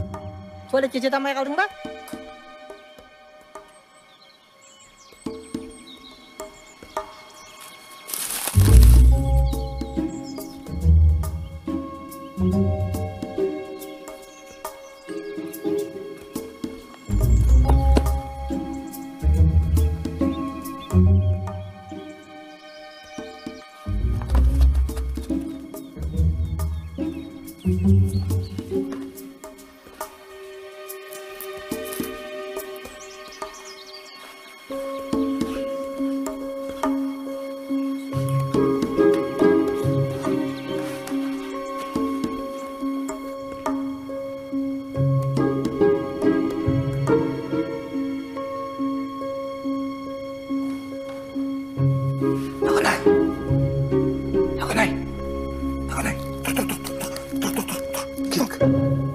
Самат, не yapып жүрсің? Мен сен құтқара қойға тұрып тұрса кеттік. Құры бар, мен ешқайда бармаймын. Қуасың ба сен? Біз сен уайымдап жүрсің, сен мына шошақ ұстап ұйықтап жатқанда жүрсіз. Қасегіңдер қайда? Рұқсат сұрайтын қасегең байың бен сенің. Жүрсейді сіз табанымыз жалтыратайық мына жерде. Мына жер рахат. Қалаған нәрсең бәрін әкеп береді. Жұмыс істемейсің. Маған ешкім бұлай жасамаған. Мен осында қаламын. Ей, сен мына жерде бір күн қалатын болсаң, құлға айналасың білесің ба? Дәрі қалсаң үйді. Бармаймын дедім мен, бармаймын. Құласың ба дейсіңдер? Самат, бармаймын деймін. Жүрдің құласың ба сен? Самат! Құралай!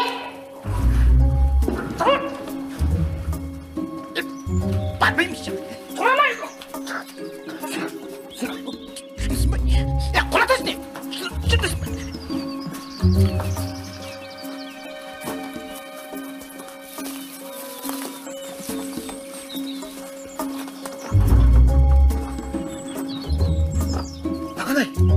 Ағынай, сәкір. Ағынай. Самат.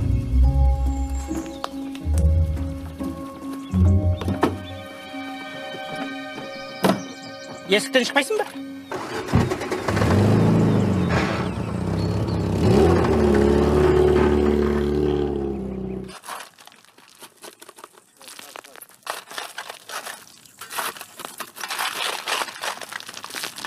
Не болып жатыр? Әзірге тыныш, Қасеке. Атылайын деп тұрған вулканның алдындағы тыныштық қой бұл, Қасеке. Жұмыстарыңды тоқтатпаңдар. Білім алла.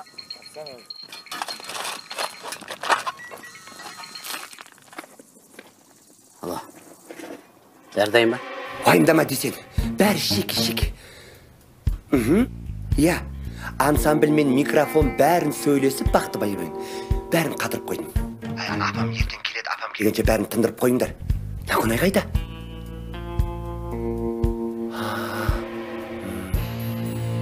Жарайды, онда Саматқа звондап білермін. Күлпаш, сақ болыңдар, ешкімге білдірмеңдер. Десең, давай сәттілік.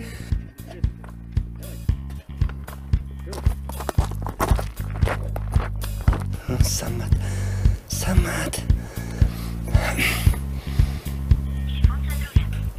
Шыннан өшікті ғой.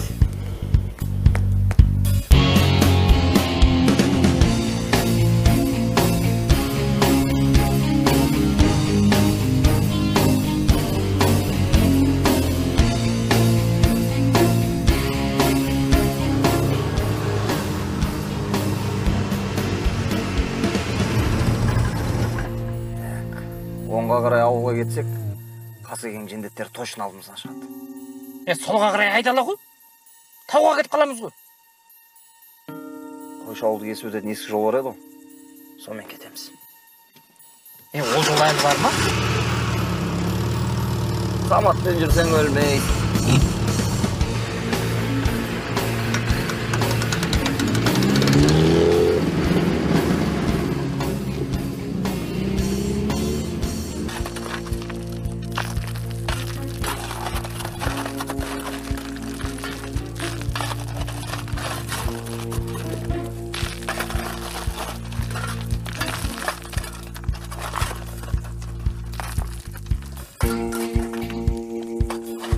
Қас, қой. Аллаху Акбар.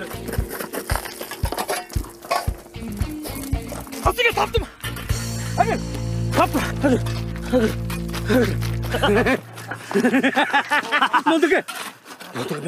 Молдеке, мен бұны өмір бақи іздедім ғой. Қасеке, мен де табам алдым, Қасеке. Міне, ал. Әкел. Алтын, Қасекені, алтын. Молдеке, таптық. Так, жігіттер, бүгіннен бастап жағдайларың бес болады. Жақсылап демалыңдар. Демалыс жариялаймын. Бірақ ертең жұмысқа қалмай келіңдер. Жарай ма? Қасеке, клиент қайдамыз? Ағаң бәрін контрольда ұстап отыр ғой. Не болды саған? Бар. Араласпа. Сен қазындар. Ал дейсен. Әй, дейсен. Сөзінде тұратын жігіт екен, дейсен. Мен де сөзімде тұрам. Бағана сен таңдаған 3 жерді берім саған. Болды, Қазеге. Сәттілік. Мұна маған сәттілік дейді. Дейсен, сәттілік бұл менің қолымда. Сәттілік саған керек, ей. Кеттік салға.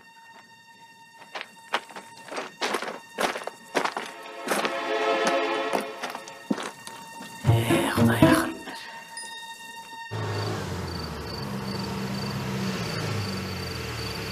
Точно осылай ме дей? Осылай емет деген несі? Саған сеніп келе жатырмыз ғой? Миғұла!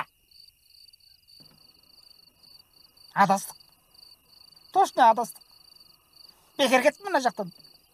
Қасқырбайдан қашып, қасқырға жем боламыз. Аштан өлеміз енді. Сұңқылдай бермей отыршы. Мынада бұрылатын жол көрдің ба? Жалғыз жол ғой. Адасқан жоқпыз.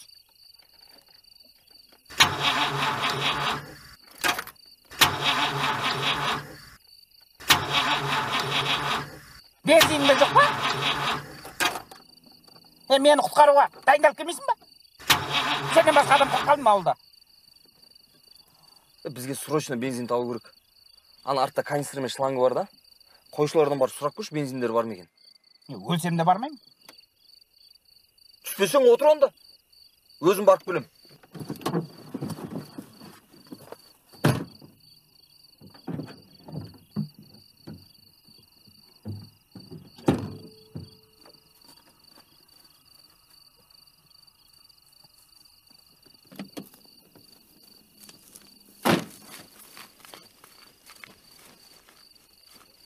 Ne болды?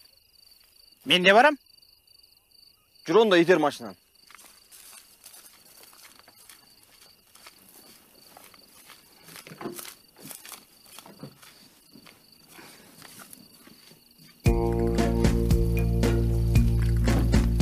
Gider. Oysa çeksen iştene түсініп жатқан миымыз ашық жатшы. Сенен асқан адам жоқ болмышы. Бұл өмірде бар ғой. Бұл жатып демалшы. Шықшам болған емес. Зубай аға деді ғой. Ақша жоғалттым деймі, бірдеңе дейді. Қанша жоғалтты? Накөне келді ма? Жоқ. Олар келу керек еді ғой же. Телефонын өшіп жатыр. Кірме, білеме. Не, мен дейсен. Бәлем бәрін біліп жатыр ғой. Қош. Үспіш. Мен дейсен, не?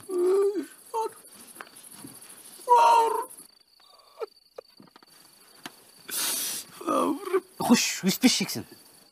Бауырым. Қош. Күн сұқта неменеге шер бересіңдер, сақса еп. Қайда өкірек шетті жүрді? Сен деген маған суықсың. Не? Істедім мен саған. Біз бауыр емес. Енді? Сен бауыр боп. Айтшы, сен бауыр боп. Сексен саған не болып жүр деп сұрадың ба бір рет мен жағдайым? Сен есің жинап бізден неге сұрамайсың? Не сұра берек пе сенен? Үйде не болып жатыр деп сұрамайсың ба? Не болып жатыр саған үйде? Шетімізден қырылып жатыр. Сен жүрсің айдалада. Депрессияда шеп, бұлардікі рахат. Депрессияның ішіне кіріп алады да. Шеп жүреді қайда өкеу. Депрессия. Қанша жоғалттың соншалықты? 100 мың алқаш болсаңдаршы. Какой там 100 мың, Какой 100 мың саған? Енді? Лимон. Лимон неме? Лимон мен ішіндір марақты. Лимон ба, миллион ба? Миллион. 1 миллион ақша жоғалттың ба? Жексен. 1 миллион ақша жоғалттың деп тұрғын мынау? Жексен. Қайырғы жоғалттың? Қайырғы жоғалттың деймін. Қайырғы жоғалтқанымды білсем тауған ба мен сол жерден? Сен деме мазақ қылып ба мені? Қош. Католиксің қайырын тауып алдың? Үйдің қасынан? Осыдан сәл берірек. Менше, ана аяқ киімнің бүткіл коробка, макетінің бәрін мусорға тастаған тұқым. Мына сонда сол жаққа тыққан бақшасын? Пакетті әкеш. Ақша қандай пакетті еді, әкеш бір. Е, тез. Жексен, сен аяқ киім ана коробкаларына, пакеттеріне салдың бақшаңды? Жексен, тұрш. Жексен деймін. Мен. На пакет бет. Мынау мақшаң кел. Қойш, на пакет бет. О, осы пакет қой. Тәне мұна пакет бұл. Мұна мен бірінші туфли аған кезіндегі бірінші пакеті ғой мен сақтап қойған. Ақшаң осының ішінде ме еді? Ақша болу керек. Ақша қайда мұның ішінде? Каталог. Құдай Қасқырбайдан емес, біздің Шайбайдан алған екен ғой садақаны. Тоқта сонда, Қасқырбайдың ақшасы қайда?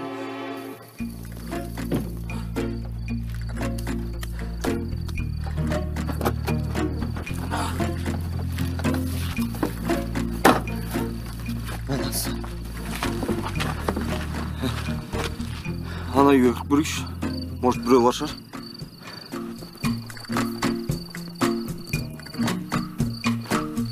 Кім бар? Бекер кеттім ана жақтан. Мен құтқаруға дайындалып келмейсің ба? Аштан өлеміз енді. Сұңқылдай өлмеші. Үйлер мынау ойлайым. Жейтін бірдеңе көріп шығайыншы сонда. Самат, мына жерде машина тұр ғой, бензині бар шығар. Соны көрсем бар. Ішті көріп шығайын.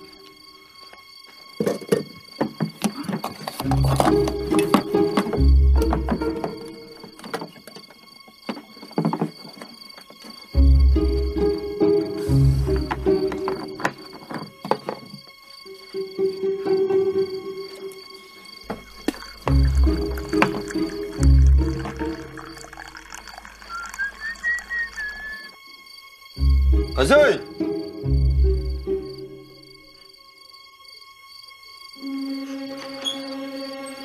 Хозяин!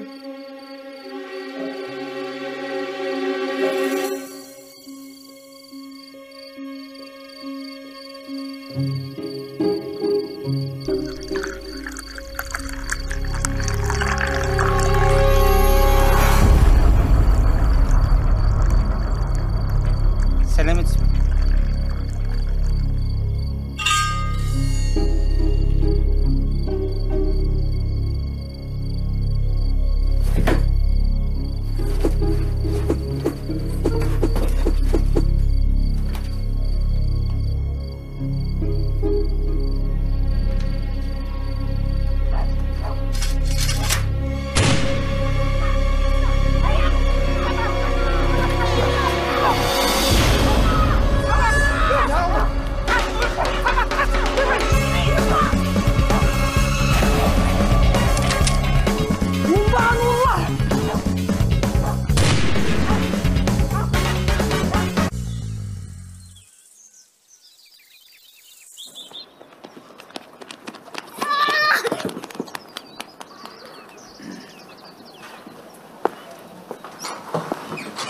Ассалаумағалейкум. Алейкум ассалам. Қош келдіңіз біздің ауылға.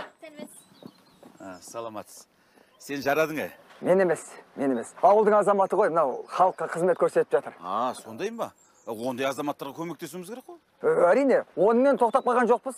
Сонымен қатар мынау кітапхана мен спорт мектебінде соғып баста жібердік. Бәрекелді. Енді бізде қарап қалмаспыз, мамандарды жібереміз. Ендеше ішке кірейік.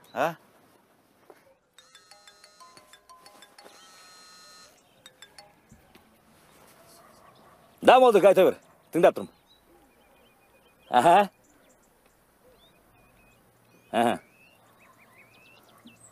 Е, қазір барам.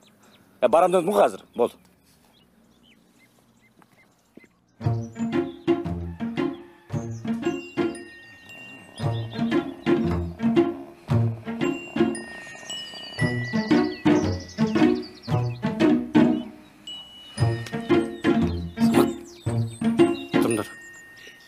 Тұр. Оят анау. Решающий битва. Жүріңдер. Құрметті ауылдастар, бүгін бізде Тасарық ауылында тарихи күн. Себебі кеше ғана мына балдар секілді осы ауылдың топырағына аунап, суына шомылып өскен бүгінгі азамат туған жеріне тағзым деп мына бір медпунктті бізге салып беріп отыр. Және де ол әлі соңы емес.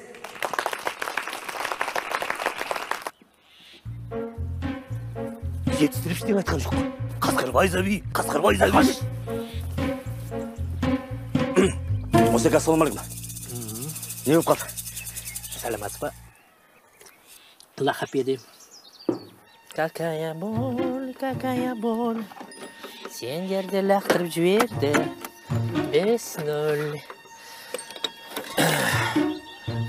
Не тот случай. Опа!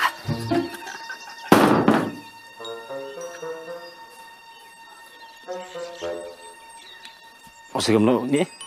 Латунь, ртуть, серебро қосылса, не болады? Не болады? Не болады? Не болады? Не болады? Двоечники, алтын болады. Алтын, алтуша, алтынай. Осеке. Алтын болады. Анау балалар молодец. Бұларға химиядан 5 қоюға болады. Не то, что 5. Нобелевский премия беруге болады. Осеке, сен мынаны қарашы. Мынаушы. Пожалуйста.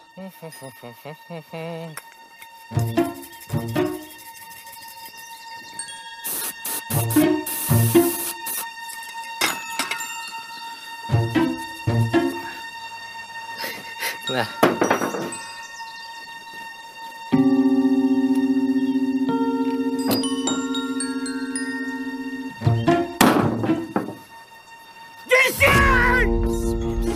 Қайда?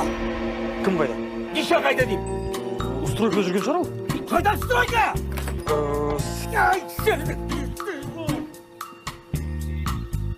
Құрметті ауыл тұрғындары, бүгінгідей керемет тарихи сәтті өздеріңізбенен бірге қарсы алғаныма мен де қуаныштымын.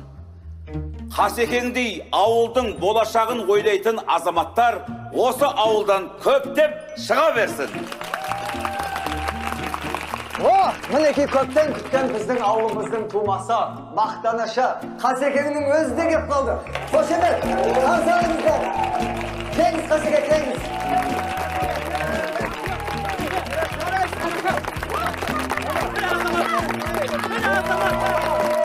Осы күнге дейін ауылдың тұрғынын біреу білген жоқ. Қасекеңнің өзі де ешкімге білдіргісі де келмеді.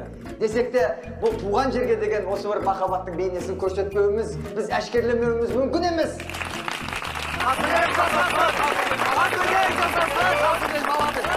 Құрметті ауыл тұрғындары, сабыр қыла тұрыңыздар. Ал енді, құрметті Қасеке, аудан әкімшілігі сіздің осындай ауылға жасап атқан игі істеріңізден хабардар. Сізге деген керемет жоғарғы бағасын беріп отыр.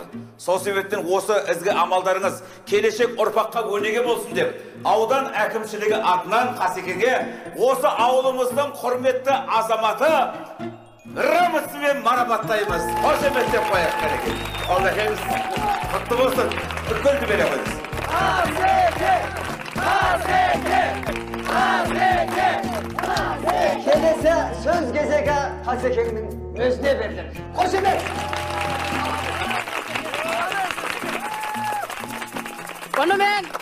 Бұнымен біткен жоқ ағайын әлі. Қасекең мына медпункттан кейін ауылымызға спорт сарайын, мектеп, балабақша сап берем деп жатыр. Жасасын Қасекең! Бәрекелді. Нағыз ерлік.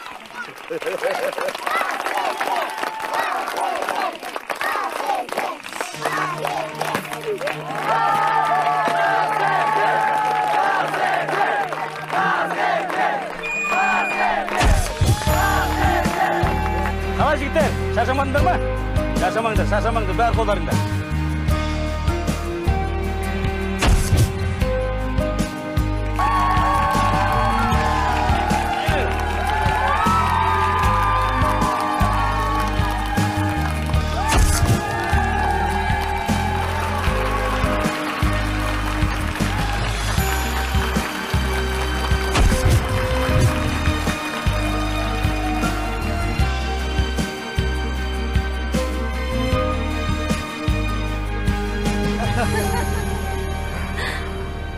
ауыл сағынған шығарсың, балам? Иә, әке, қатты сағындым. Күніге түсімде көрдім. Ана ақырды да көрдім. Түсімде ауылымызды қап-қара топан су басып кетіпті. Сосын аппақ ат келіп, мені өзіне мінгізіп, қырға шығарып, құтқарып қалыпты.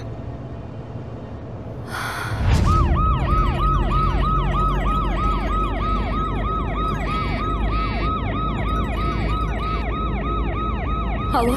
Алло, Асем, телефон неге алмайсың? Білмеймін. Ұмытып кеттім.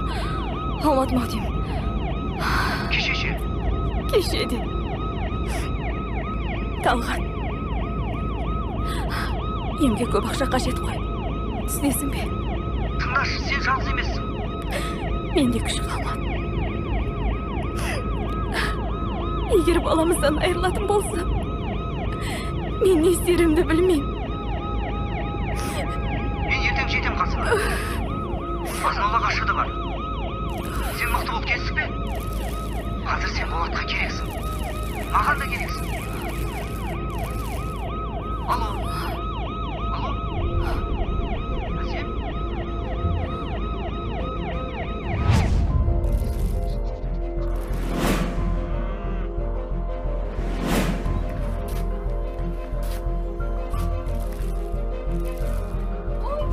Ай, Болатжан! Мал өстен келді, Болат! Шығып тез-тез аңға апарып пайла! Ана мусор пакеттің бәрін қосып қалып жібермеді. Өлі алла, одан кейін сендерге тапсырдым. Байыңдама. Жарайды, Мен сені жақсы түсінем, балам. Білесің бе, мен 2 жыл әскерде жүргенде 2 жыл бойы түсімде ауылымды көретін едім. Жарайды. Болатжан, жарығым сол.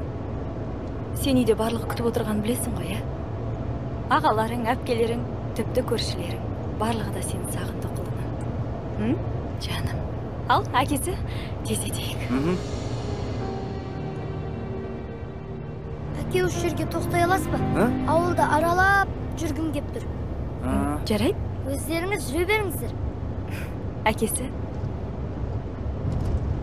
Жарайды, балам, онда мен әжеңнен сүйінші ала берейін, иә? Жарайды. Абай бол, Болатжан. Үйге тездетіп бар, балам. Ата-әжең күтіп қалмасын.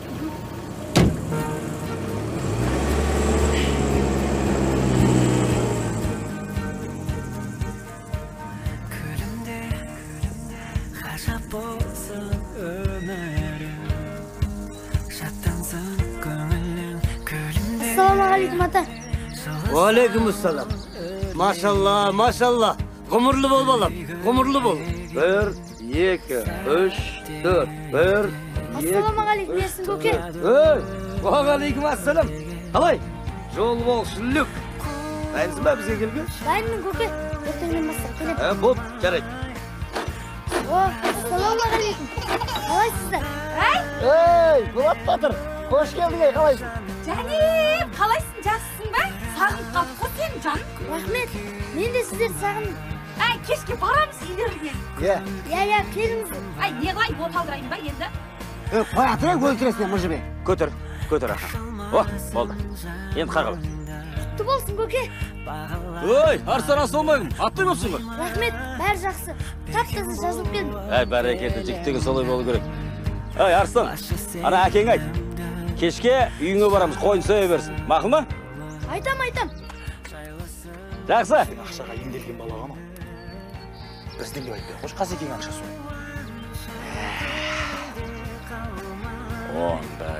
Жігіттер, тезледіңдер жұмыстарын. Әлі 10 столбы қойымыз керек. 10 стол ба? Ой, көкім, мына елге 1 стол қойсақ, көше жап-жарық болады ғой? 10 сантиметр сайын бір столбы қойсыңды қоюымыз керек. Мына менің көшем жарқырап тұру керек, жігіттер. Жарқырап.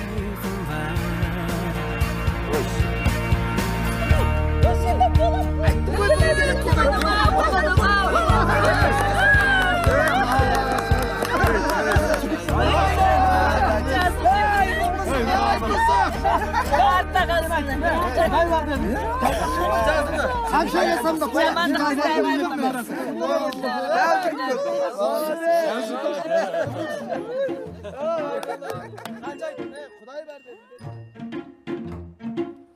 Не істедің ал, не істедің? Сен не істедің, Павлов, жақпайсың? Айналайын, встречкаға шықтың ғой сен деген не болсын сен? Жай сөйлеш, Павлов. Сен кімсің мен даусың басың? Сен кімсің ал, не? Ей, балдар, не болды? Көке, мынау ғой машинаны соққан. Машина? Ай, шырақтар, мен темірге бола бір-бірлерімен қырылып жатсыңдар ма? Сабырлы болсаңдар. Ай, Алла да сабырлы пендесін сүйеді ғой. Темірге бола не болды сонша қырылып? Молдеке, сіздің машинаңыз соқты деймін. Ой, әкеңнің алдын